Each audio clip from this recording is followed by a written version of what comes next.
My girlfriend, 19F, broke up with me, 19M, after 4 years together. How can I win her back?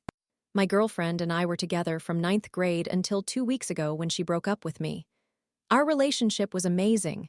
She was kind, timid, and had the most radiant smile I had ever seen. I felt like the happiest person in the world, constantly showing affection. However, it was also somewhat toxic and filled with insecurities from both sides. In 10th grade, I struggled with my insecurity about my height. Even though I had a good-looking face, I was only 5 feet 5 inches tall. She always believed she was overweight and felt unsupported by her parents since she was performing poorly in school. I consistently tried to reassure her. It was a challenging year, filled with her tears and my emotional response to my friends' jokes about height. We were very much each other's support system, but her need for attention began to feel obsessive. I remember one time when I was sick and sleeping, she sent me a message that said, "Tell me if you love me or we will break up."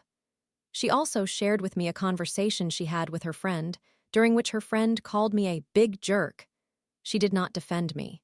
That was very hurtful and caused some loss of trust, but I still forgave her. In 11th grade, I studied abroad as an exchange student in the United States for 9 months. I was excited about the opportunity for personal growth, but it was difficult being away from her. When I returned, we hugged with tears of joy. However, when we entered 12th grade, things began to change. I had grown a little taller, reaching 5 feet 8 inches, still insecure, but this helped. She was living alone in an apartment, and we would sneak around to spend time together. While our intimacy created a deep bond, it was also painful for her even after she lost her virginity. The breaking point of our relationship came after our final exams. I started to feel emotionally distant from her. I realized she wasn't as independent as I had hoped, and my parents did not approve of her. My mother would make negative comments about her, stating that I should not trust her. Over time, I began to perceive her in the way my mom described, which was a mistake on my part, as I should have supported my relationship more. During this summer, things deteriorated further. I felt increasingly distant, and we both became insecure about our bodies. I had always been active in sports soccer, basketball, Brazilian jiu-jitsu, and the gym, but I did not focus on sports in my last year. She also gained some weight, which made her feel insecure, but I assured her that she still looked gorgeous. I suggested that we work out together, but we only managed to do that once. Then, when she mentioned joining the gym with a friend and buying leggings to look good, stating, "I want others to see me as beautiful," I felt jealousy. I wasn't pleased that she was doing it with her friend, especially since we had discussed participating in sports together. My jealousy became a turning point. A month later, I told her that I did not like her anymore because she had gained weight and that our relationship had become boring. As soon as those words left my mouth, I cried, but the damage was done. She was heartbroken and cried as well. I tried everything to mend the situation, but even though she forgave me, my hurtful words continued to echo in her mind. My behavior also was not the best. I was cold and did not want her to touch me because I was constantly irritated by something she did. I also focused too much on the future, striving to be at the top of my class and aiming to pursue a degree in computer engineering. I had to help her with her schoolwork, stay up late, and ensure she performed well. I wanted someone independent who could manage some of her own problems. This was exhausting, and I began to feel like I was doing all the work in the relationship. As time passed, we grew more distant due to being in different countries. I remained in Italy to live with my mother, who had never had the chance to raise me when I was younger because of her job abroad. I missed her and wanted to be nearer to her for a while. Meanwhile, I felt depressed and emotionally drained. I could not understand why our relationship was not improving. I contemplated breaking up, but I wanted to meet her in person before making that decision. We arranged to spend a week together, but it only ended up being 2 days due to her lack of communication. When I saw her, I experienced butterflies in my stomach again. I missed her tremendously. We had a wonderful time and the spark seemed to return. However, shortly after our meeting, everything changed once more. She informed me that she wanted to break up because I was not part of her religion, February 2. She sent me a quote from the Bible, 2 Corinthians 6:14, about not being unequally yoked with unbelievers. I was devastated by this, especially since I had always respected her beliefs. Additionally, she told me I was stingy when it came to spending money, even though I had always bought her things, helped with school, and supported her financially. I expressed my forgiveness, but asked her not to do that again and to communicate before making any major decisions. In early February, she seemed to forget my birthday, but I forgave her. On Valentine's Day, I posted a picture of us on Instagram, sent her flowers, and wrote her a sweet message. She told me she loved me. However, a few days later, on February 18, I asked her if she still loved me. She replied, "I don't know." That response left me furious and confused. She requested a 2-week break, but I continued sending her lengthy messages, and she replied coldly. She said she felt like other girls expected more from their boyfriends. I attempted to understand her perspective, but it still hurt. Despite everything, I still wanted to make things work. I left university, traveled for 12 hours with no direct flights, and spent half of my savings to see her. When she saw me, she was shocked, but I handed her flowers and made her smile. I invited her to dinner, but she remained distant and uncomfortable, even as I tried to make her laugh. The following day, I offered to buy her anything she wanted to eat, but she was still distant and unwilling to talk. I left that day heartbroken and unsure of what to do next because she said, "Thank you for the meal, goodbye, and you can go back to Italy as soon as tomorrow. I will not change my decision." Now, we are separated.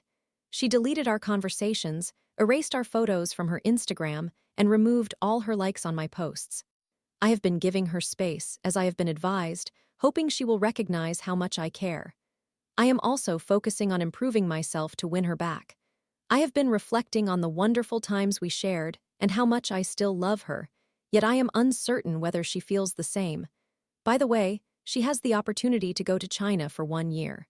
While I am genuinely excited for her, she has completely ignored my congratulatory messages. My parents advise me to give her space so her feelings may return, but I fear she may never come back. I acknowledge that I was at fault here because I acted coldly towards her for about 3 months, not every day. Yet whenever she was unkind, I apologized to her.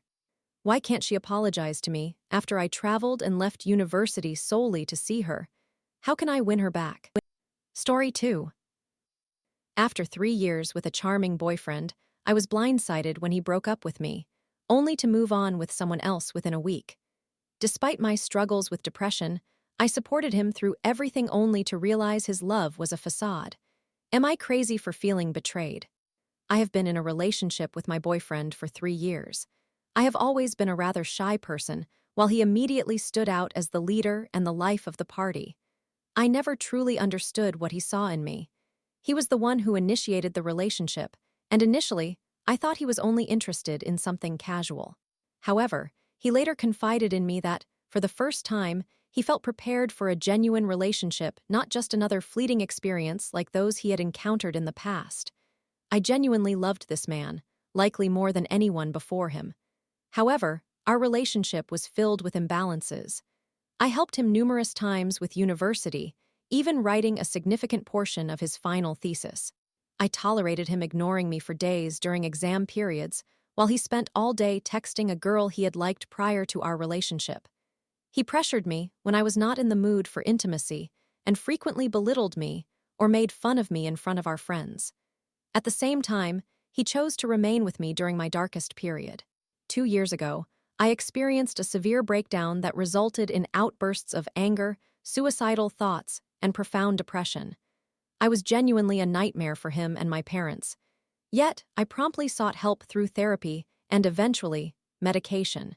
He consistently supported me in this, especially since my previous relationship had been emotionally and physically abusive.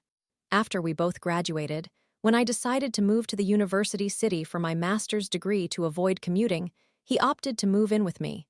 Although we were studying different subjects, we met each evening after classes, and everything appeared to be fine.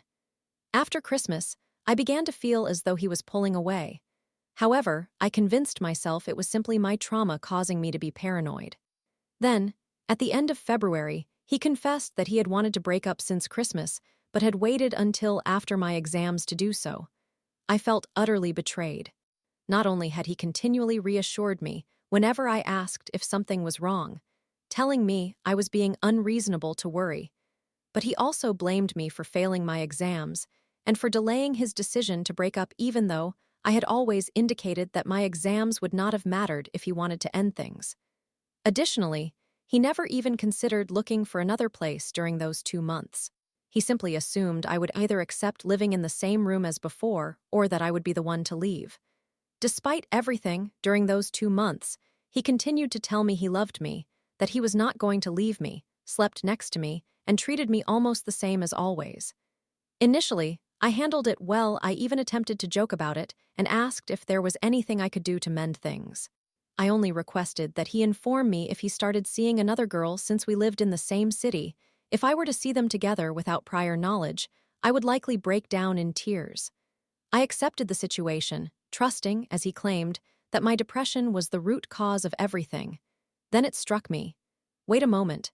I had been doing significantly better for over a year. Suddenly, it all felt like a colossal excuse, and I realized he had been dishonest with me for 2 months. I sent him a message asking for closure and to discuss the apartment situation because I no longer felt comfortable sharing a room with him. That was when he provided another significant reason for the breakup. As a 23-year-old man, he could not have intimacy only 3 times in a month and a half. I tried to explain that I had been overwhelmed with exams and stress, but he humiliated me by saying he was not even attracted to me anymore and would not have wanted to be intimate with me anyway. That hit hard because my previous relationship had made me view intimacy as something frightening and uncomfortable. I never anticipated he would use that against me. Throughout our relationship, he had told me he had lost interest in casual intimacy. Yet, after the breakup, all he talked about was his desire to sleep with as many women as possible. When I suggested that he should be the one to move out since he was the one who had chosen to leave me just 1 month after moving in together and had always commuted for an hour to university before he became aggressive, stating that I was being unreasonable and taking things too far. A week after the breakup, he returned from a trip, and I asked if he had already moved on or had kissed or slept with someone else. He said no, that I was crazy for even thinking he could have found someone else so soon, but that he had emotionally moved on and I should do the same. I confided in friends about the situation, and it turned out he had completely neglected to mention that he had known for 2 months that he wanted to break up. This revelation made me furious because it seemed as though he simply did not want to appear bad. After I spoke with my friends, they all agreed that he had been unfair in many ways, such as telling me, even during our relationship, not to discuss our problems with friends or my therapist, arguing they are paid and will always tell you that you are right, coercing me to eat things I did not want to try, or leaving me to cry while he went to bed. When he discovered that I had been talking to them, he insisted that I had exaggerated everything and mentioned that he had spoken to his university friends, who supposedly told him they would never date someone like me because of my issues. That crushed me. It made me feel as though my depression would always jeopardize my relationships. I inquired if I had ever been abusive to him, and he claimed that I manipulated situations by crying and that I never considered him. That hurt so deeply that I ended up messaging my friends, telling them I had exaggerated just as he had instructed me to. A few hours later, while we were in a friend-like interaction, he admitted that he had actually kissed a girl during that trip and that they were still communicating. I felt betrayed once again, especially because he had made me feel insane for even suspecting something. That night, I told him I no longer loved him. I understand I had no right to be jealous since we had already separated, but I had at least asked him to be truthful and he just kept lying. Immediately after, he asked this girl, who he had known for 3 days, to enter a relationship with him, despite the long distance. A week after 3 years together, he was already posting about her on his Instagram stories while concealing them from me. When mutual friends sent me screenshots, I felt like a complete fool. It appeared as though he had manipulated me into telling my friends that I had exaggerated, all while he continued to make me feel bad. Now, I cannot stop thinking that, given how easily he lies to me, perhaps he had already cheated on me while we were together, and I never noticed. I feel utterly shattered and betrayed. I am unsure how to proceed with university, the apartment, or him. I just feel so incredibly alone. Story 3. Am I the asshole for cutting off my friend after we were both ostracized from our friend group? Summary. My friend and I were excluded from a friend group. Afterward, my friend began demonstrating toxic behavior towards me. I attempted to resolve our issues, but it was unsuccessful, leading me to block them, after which I was insulted by their best friend. I, 23 years old, male, and my former friend, 24 years old, male, whom I will refer to as Tammy, were part of a moderately sized friend group until last year. We had known each other since high school, and to keep this post from becoming excessively long, though I may eventually share the full story because I find writing about it therapeutic and helpful for processing my thoughts, I will summarize the events that caused our ostracism as the drama. The drama commenced almost 2 years ago, at the time of this post, when the entire friend group seemed to be getting along, despite some underlying issues that I believe contributed to the later events.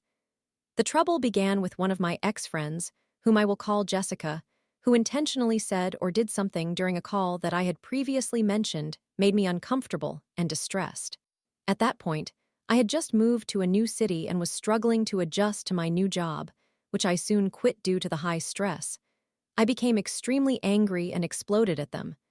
A few days later, I texted Jessica and apologized for my outburst, but also called them out for their actions. In short, they initially gaslighted me, only apologizing after I confronted them about their hypocrisy. Their apology was, frankly, quite poor. If they had just apologized from the beginning, I would have forgiven them and moved on. However, their failed attempt to gaslight me made me reconsider the entire friendship. Consequently, I decided to cease communication until I could determine how I wanted to proceed. This incident ultimately snowballed into a considerable mess, resulting in the fracturing of the friend group, along with a lot of lies, gaslighting, toxicity, and blocking, of which I was only partially involved after the initial event, but still managed to be dragged in and vilified. By the end of the ordeal, I had blocked a few people in the group, including Jessica, while the majority had blocked me and Tammy due to false information and lies. Essentially, we were slandered. Good times. Now, to explain why I am posting. During these events, Tammy and I had been relatively close, as we would discuss the unfolding drama and attempt to dissect why we were being slandered, especially since we often had no idea our ex-friend group was talking negatively about us. After things settled down, I hoped that Tammy and I could process our feelings and move forward. However, this is where the problem arises. I have personally experienced toxic friendships and friend groups throughout my life, and although it is certainly not enjoyable, I have no issues severing ties with entire groups if they are not beneficial for me or do not treat me with respect. Tammy, however, does not share this view, and as far as I know, this is the first time they have been involved in drama of this nature, though they have mentioned tolerating a lot of toxicity in previous relationships without ever experiencing a falling out. After months of processing the situation, I started feeling ready to have fun again and moved back to the area where this entire friend group lived after quitting my job. I began trying to spend time with Tammy and a couple of other people, including someone I will refer to as Alice, who were among the few from the drama that had not turned their backs on me or Tammy. It was around this time that I realized Tammy was struggling to process what had transpired in a healthy manner. They began exhibiting irritability, passive aggressiveness, and occasionally being outright mean, with most of this negativity directed at me. Some of the most memorable instances included them yelling at me, insulting me by calling me a pick-me, mocking my physique by claiming I was flat and had no backside, and laughing at me over a voice call the first time I invited them to play games with some online friends I had made. I am not someone who tolerates any form of disrespect, but I recognized that Tammy was having a hard time, so I did my best to be understanding and patient after addressing their behavior, particularly regarding the incidents I just described. For additional context, years before any of this drama unfolded, I had spoken to Tammy about their tendency to say hurtful things to me. They had apologized and had not treated me that way again until recently. Eventually, I grew weary of their behavior and attempted to discuss their issues multiple times, assuring them that it was okay to still be upset and that no one expected them to be fine so soon after the events. However, they consistently brushed off my attempts to encourage open communication about their feelings, insisting they were fine. Ultimately, I reached a breaking point when they casually insulted me without any context or attempt to disguise it as banter or a joke during a game with one of my friends on the call. I made an excuse to leave and hung up to avoid exploding at them. I then spent the next hour writing a letter outlining how their actions were problematic and that I was no longer willing to tolerate them. I told them they needed to start taking accountability without me having to repeatedly point it out, and advised them to seek resources on counseling and therapy to start improving, as my efforts to help were no longer being acknowledged. I sent this letter via text, anticipating a response within a week or two at most, considering that everyone has either school or work commitments. It has now been a little over 3 months, and they have still not responded or reached out to talk to me. About a month into waiting for a reply, I decided that if they did not respond by mid-year, I would cut them off. However, upon learning that they had spoken to my friends, whom I had introduced to them, about what I had said, as well as talking to Alice, who is Tammy's best friend, while refusing to communicate with me for months, I concluded that enough was enough and blocked them on all platforms sooner than I had initially planned.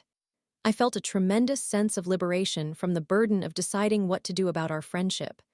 However, 3 days after blocking Tammy, Alice texted me to ask why I had cut Tammy off.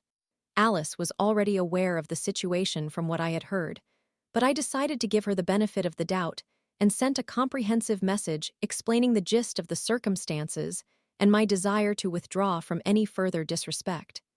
She then labeled me a coward, claiming I was the common denominator in all my problems and that I had no friends, which is untrue.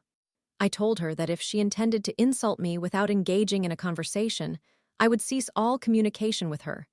She sent a few more insults before I told her to ensure Tammy gets help, as I was leaving.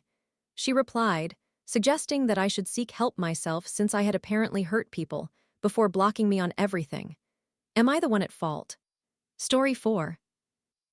My 28F boyfriend 27M of 8 years broke up with me. Will I ever recover or will I be alone forever? Long rant. My boyfriend and I have been together since our first year of college. We have known each other since high school, completed our undergraduate degrees together, went abroad for our master's degrees, lived together there, and then returned to India, where we worked in the same city and lived together for over a year. When we returned from abroad, his father did not permit him to accept a job because they have a family business. He had to fight for months before his father reluctantly agreed to let him work for a year to determine what he wanted. During that year, he was frequently called back home due to his sister's wedding, which created a lot of tension between us. Eventually, he decided that he did not want to work for a company and wished to move back home to join the family business. Initially, we agreed that this would mean breaking up because I wanted to continue working, and our hometown is a small, conservative place with no opportunities for me. However, when the time came, we just could not let go. The thought of separating made us both miserable. Therefore, I made the decision to move back with him and seek remote work. He assured me that, since I did not want to live in our hometown, he would establish a business in a nearby, slightly larger city where we could eventually relocate. I struggled with the idea of living in our hometown because, 1, we would have to live with his parents for at least a year after marriage before moving. 2, his family is extremely patriarchal and orthodox, which is completely contrary to my upbringing. I asked him for some time before committing, so we could talk about how we would adjust to this new life. For some reason, I prolonged these discussions for a year. I believe it was because I was grappling with the significant compromises I would have to make, compromises that contradicted my core values. By the end of that year, I observed a few of our friends getting married, which led me to reflect on what we had. Despite our issues, the bond we shared was rare. Other people did not have that. We had our differences, but when we were together, it was effortless, fun, and deeply fulfilling. We traveled frequently that year, and regardless of circumstances, we never grew tired of each other. We had many shared interests: music, food, travel, and we understood each other in a way no one else did. Even after 8 years, we never felt bored with one another. We maintained communication throughout the day, talked every night, supported each other during our lowest moments, and grew up together. We still had a spark even after 8 years of being together. That is when I realized that, despite everything, this was what I valued most. I was prepared to make those challenging adjustments because what we had was worth it. However, just before I could express my readiness to him, he decided he no longer wanted to be with me. He claimed that our incompatibilities outweighed our connection. When he initially broke up with me, I implored him to reconsider. We attempted again for a few months, but he ended it once more. We had a trip planned, so we decided to go on it as a final memory together. After the trip, he told me he was reconsidering his decision. I think it was because I reacted calmly this time, which surprised him. At that point, he proposed taking a break to rethink his decision, and during that break, we experienced our push-pull dynamic at its peak. I have an anxious attachment style, and he has an avoidant attachment style, which has always influenced our relationship. Whenever I pursued him, he withdrew. But whenever I distanced myself, he felt more for me, and that is exactly what transpired during the break. Since I was heartbroken and exhausted, I began to detach naturally. The moment I did, he started feeling everything more intensely. He called me constantly, telling me he missed me, that he would die without me, and that he truly wanted to be with me. He expressed that he felt so much during our time apart, and for a while, I believed it indicated he had finally recognized what we shared. He even told me he would discuss our relationship with his father. However, when it came time to make an actual decision, he reverted back and reiterated that we had too many incompatibilities. I was devastated. I finally confided in my family, completely broke down, and fell into depression. Once again, I asked him if he was certain, and once again, he suggested, "Let's try for another month or two and see if things improve." I thought this time would be different. We both worked on our issues, and improvements occurred. He showed me a great deal of love, and I genuinely believed we were rebuilding. But then, once again, he ended it. This time, he finally admitted, "I don't think I have enough feelings to fight for this relationship." More importantly, he stated that he could not fight his family for us. They would not accept an intercaste marriage, and he knew it would take years of battling to gain their approval. He explained that if we stayed together, he would have to consistently confront them regarding their expectations of me as a wife compared to what I would actually be willing to do, and he was not prepared for that struggle. It has been a month now, and I cry every day. I cannot eat, I cannot work, and I cannot step out of the house. He is moving on and is considering an arranged marriage where he will meet a stranger for a few months and decide to marry them. But what hurts the most is that, in the end, he told me he simply did not have enough feelings for me to endure all of that he did not believe this relationship was worth the effort. I cannot comprehend how that is possible, because just a few months earlier, he told me that I was the person he loved most in the world, even more than his own family. Everyone has incompatibilities, but we were also compatible in many ways. Our incompatibilities were solely related to family and societal issues. I thought he valued love as much as I did. I never imagined he would prioritize family stability over love. He knows he may not love the person he marries in an arranged marriage, yet he would choose that. If he did not consider me worth the risk, how can he be comfortable taking a risk on a complete stranger? He told me he was uncertain if we would be happy together due to all the external problems, but isn't every relationship uncertain? You never know if it will succeed. You take the risk because you believe in the person. I think he is just afraid. He has always been fearful of standing up for himself. I was the one who encouraged him to fight for his job, and I believe he simply does not have the courage to fight for us. Perhaps that is what I need to accept, that if someone is not willing to fight for you, they do not deserve you. But I cannot move on. I cannot envision ever finding this connection again. He was my best friend. I truly believed that happiness in life stems from relationships, and I do not know how to rebuild that with someone else. I do not know how to move forward. I have been crying all day, every day since we broke up. I cannot stop crying. This cannot be normal. Can it? If anyone has experienced something similar, how did you get through it? How do you stop feeling as though you lost the best thing you will ever have? Story 5. Stuck in an elevator with my fiancé revealed a deep fear I never knew he had. After his panic attack, I feel guilt for not realizing sooner. Should I tell him I know about his PTSD or keep it to myself? I already uploaded it to another channel, but I need more answers. I apologize if my English is not very good. To provide some background, I am Aurora, a 22-year-old female, and my boyfriend, whom I will refer to as James, is a 26-year-old male. We have been together for 2.5 years. He served in the military for, I believe, 3 years, and from the moment I saw him, I felt a connection. I cannot explain it, but it just happened. I met him at a party hosted by a friend of a friend. He is the most amazing man a woman could want. He is kind and gentle, and I fall in love with him every day. However, there is one issue. He keeps many things to himself. For instance, a year ago, when we celebrated our anniversary, we went to a fancy restaurant. Everything was going well until I offered him a bite of my shrimp. He suddenly developed a rash and began coughing a lot. He had an allergic reaction. He never mentioned that he was allergic to anything, and that night ended with us in the hospital. Thank God it did not turn out worse. Fast forward to now. We went on a 7-day trip to a hotel in Italy 2 weeks ago, and it was perfect. Everything was set up beautifully, and on the 4th day, he proposed. I could not be happier than I am now. I am going to marry the man of my dreams, and even as I speak about it now, my heart races.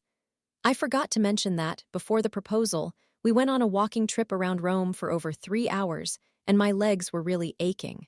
When we arrived at the hotel, he was about to take the stairs as we usually do, but this time I said, "Babe, can we take the elevator instead?" My legs hurt so badly. He appeared uneasy, and I should have sensed something was off. He suggested that he would carry me, but we were on the 7th floor, and I really did not want him to get tired or, worse, hurt. Eventually, I managed to convince him to use the elevator. As soon as we stepped inside, he gripped the elevator bars tightly with both hands. Unfortunately, the elevator got stuck between the 5th and 6th floors. The light went out, and we were left with only a small glimmer coming from the crack of the elevator door.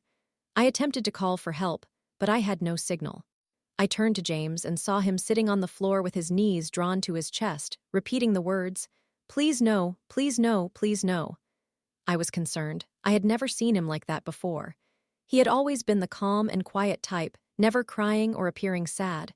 Witnessing him in such a state made me anxious. I knelt beside him and asked, "Baby, what is wrong? Are you okay?" He suddenly lunged onto my waist, trembling uncontrollably with his hair sweaty as he exclaimed, "I don't want to die." I panicked, unsure of what he meant or what was happening. I asked him in a frantic voice, What are you talking about? What is going on? You are not making any sense." Somehow, I managed to calm him down a bit. But then, Murphy's Law struck, and the elevator descended a floor, causing everything to shake and terrifying me. I looked at him, and in that moment, my fiancé, the guy who had never cried in front of anyone, broke down. He wrapped his arms around himself and retreated to a corner, panicking, sobbing, and screaming. He was a mess, repeatedly shouting, "Get me out! Let me out of here! I don't want to be here. I don't want to die. Let me out." I froze, uncertain of how to react. I slowly approached him and said, "James, baby, look at me. It is okay. You are not going to die. Everything is all right." He removed his hands from his head and looked at me with the most terrified and panicked expression imaginable. "I can't breathe. Please, Aurora, I can't breathe. I don't want to die. Let me out." He let out the most heartbreaking sob I had ever heard, like a small child, tightening his grip around me and crying into my chest, gasping and panting, trying to catch his breath. For a moment, I feared he was choking, but then I recalled a movie where a character experienced what I think was referred to as a PTSD attack. He was having flashbacks and struggling to breathe, just like James. I remembered him once telling me about something that occurred during his time in the military, though I cannot recall the specifics. It involved small spaces. At that moment, I felt like the worst person ever. How could I have overlooked every single sign he had given me? Right then, he was crying, having a panic attack on my shoulder, using me as his only source of comfort. I did my best to calm him down. "Aurora, I am so sorry. I am so sorry. I do not want to be like this. I do not know why I am like this. I am sorry." He kept crying, repeating those words, sobbing uncontrollably. My shirt was becoming wet from his tears, but I did not care.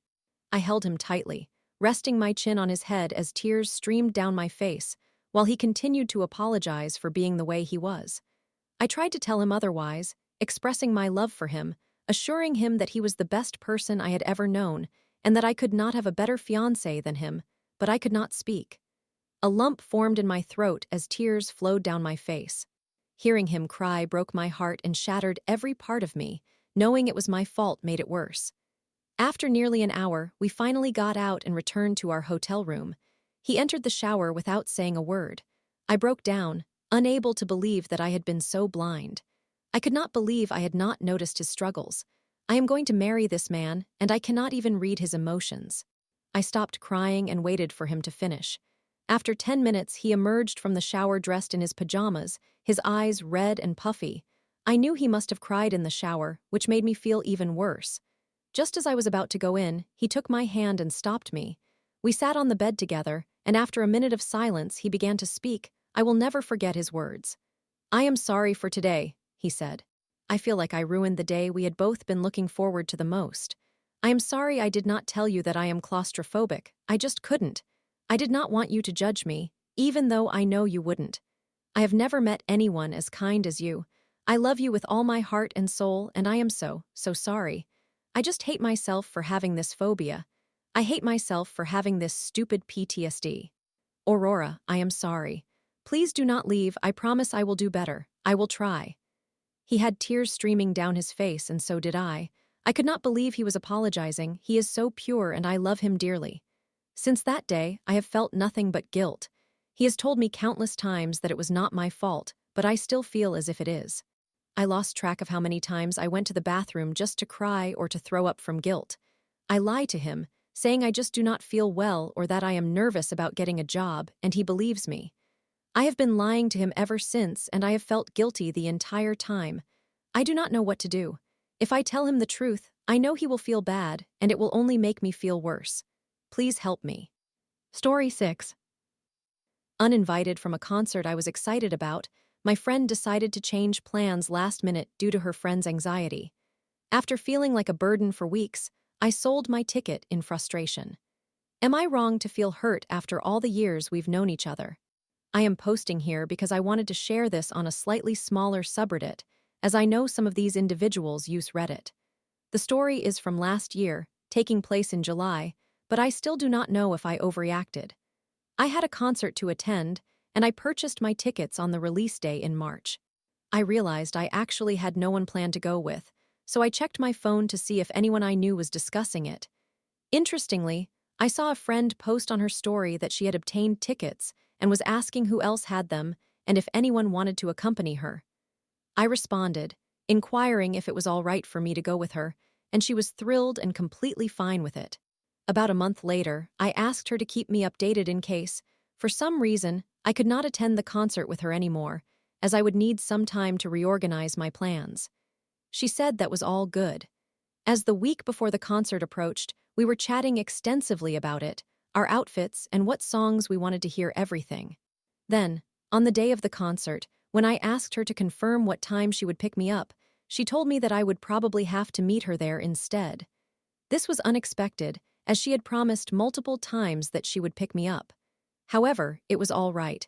My father was able to drop me off shortly after the time she arrived. I asked about a suitable meeting point since the city would be busy.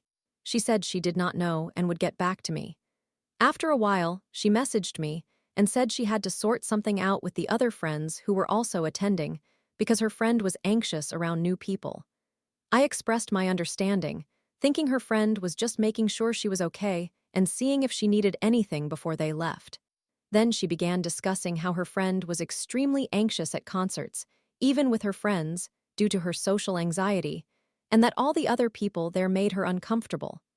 I assured her that it was fine and hoped her friend could rest before the concert to feel better. Then she began changing our plans, and the conversation went like this. "I can pick you up, but you have to be quick, okay?" "Yes, that is all good, I promise. It is so out of our way, but I guess we can get you now. It's 2 minutes from her house." "I understand, thank you so much. Just let me know when you are on your way. Can you actually get there on your own?" "That is all fine, but please just tell me about 10 minutes before I arrive where I should meet you." "Yep, okay, I will try." "Thanks." And then everything went downhill. Her friend was apparently panicking about having another person with them because she already felt uncomfortable at every concert, even with her own friends around, and she rarely dances or sings. I told her I understood, as I had only begun to overcome my social anxiety earlier that year and still faced issues with it at times. I mentioned that her friend had no obligation to interact with me and could do whatever made her comfortable. My friend then stated, "You can join us, but maybe just stand a little away from us," which disappointed me. I wanted to go with her because she was my friend and I needed to feel safe. I told her that I felt this was unfair and that I was uncertain why she had not informed me earlier about her friend's behavior in the lead-up to the concert, as I could have tried to interact with her friend to make her feel more comfortable. The conversation went on for a long time, and I finally told her that if I could not attend, she should just let me know and stop making me feel like an absolute burden weighing her down. She said it was probably better for me not to come. I was furious. She knew just 3 hours before the concert it would be difficult for me to make other plans. She had weeks to inform me about this. Thankfully, I managed to sell my ticket an hour before the concert, but that was not the issue. I felt deeply betrayed and confronted her about it intensely. I told her that she could not simply resolve this with a quick apology, stating that it could not work and that I never wanted to hear of her treating someone else this way. I made it clear that I was not going to simply laugh it off and forgive her. I had only interacted with her a few times. I do not inquire about her well-being or what she is doing, only ask questions when necessary. I have known her for 11 years. You do not treat someone like that, especially after knowing them for such a long time. But of course, such behavior should not be acceptable towards anyone. Was I maybe too harsh, and should I try to put this behind me? I just felt betrayed, but the idea of being unkind to someone does not sit well with me. I do not hate her. I hate her actions and the fact that she thought it was acceptable to treat me like that. Regardless, if you have reached this point, well done. I just feel this situation gnawing at me. I did not personally attack her. I just pointed out that what she did was wrong and explained why she should not have acted that way towards someone. Was I in the wrong?